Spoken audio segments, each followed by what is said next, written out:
Welcome back to Some Auto Parts. Before installation, there's several steps it's very important preparation we need to care about. So let's move forward and walk around to see what we need to be careful.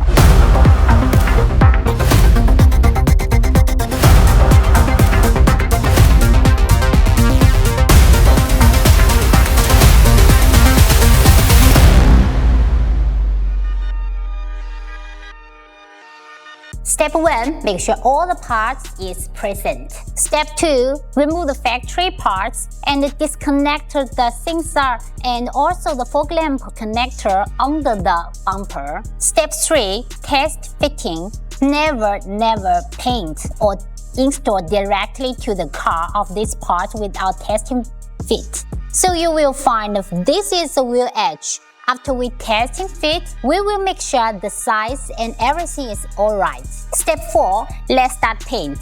Before you start the paint, you need to make sure your VIN number of the car and find the right color code for your painting. Or if you just want to make the different colors, you can paint customized as you like. Make sure you have followed the 4 steps. Now let's start to get the installation process. Follow our videos, we will show you step by step.